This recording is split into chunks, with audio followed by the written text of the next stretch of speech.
Hey everyone, welcome back to my channel. Welcome to today's video. If you're new here, my name is Sam, and today I'm going to be talking or ranting about things I hate in books. Okay, so here's the thing. I'm not the kind of person that chooses a book based on its cover, because I read mostly on my Kindle anyway. If a book looks pretty, I'm probably not even going to see it. However, what I don't like is when I read a summary or a plot of a book and I think, wow, this sounds really interesting. But then when I get into it, I find that it's just been poorly executed. There's nothing I hate more than that missed potential, especially if I was really looking forward to it. Sometimes I'll read a review and it will say, if you liked this book, then you'll probably like this book. And I'll think, well, I really loved this book, so I'm probably going to really love this book. But actually, when I get into it, I find that either it's completely different or it's so similar, but not done as well. And so it ends up just feeling like really bad fanfic. I think this is one of the reasons why big books really scare me, because if I'm going to spend a week or 2 weeks reading a book and dedicating my time to that book, I want to know that it's going to be at least 4, if not 5 stars. No one wants to read a 600-page book and get to the end and find that, okay, that was 2 stars.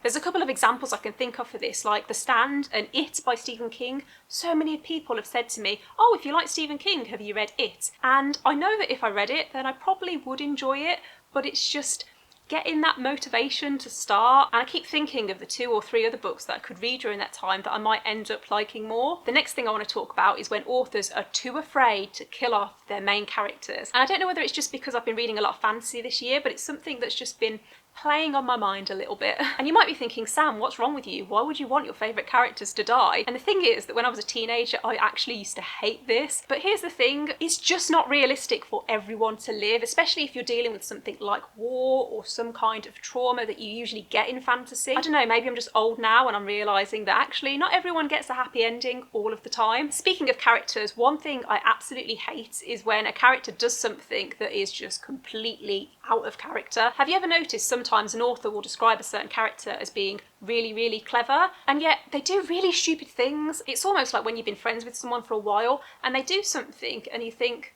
what? Do I even know you, or have I got you completely wrong? This isn't a book, well, no, actually it is, but the final series of Game of Thrones. If you've seen it, then you might know what I mean. Next up, we have miscommunication, and I know that this is not an unpopular opinion, but I cannot stand miscommunication in books. Just talk to each other. I hate it in real life and I hate it in books too. A really good example I can think of for this is Outlander, series 4 or book 4. No spoilers, but half of that show or half of that book would not have happened if the characters had just talked to each other. What is wrong with you? When it comes to thrillers, I personally like stories that have a lot of twists and a lot of turns. However, if I can guess those twists or those turns long before they happened, then I kind of think, what's the point? I know that thrillers are also all about building up tension, and I enjoy that too, but you gotta have at least one good twist. Am I right? Next up is romance, and I cannot stand insta-love. If you've only known a person for a week, you're not in love, you probably just want to shag them. I might cut that bit out. I went through a bit of a phase where I was only reading standalone novels. However, this year I have started to get more into series,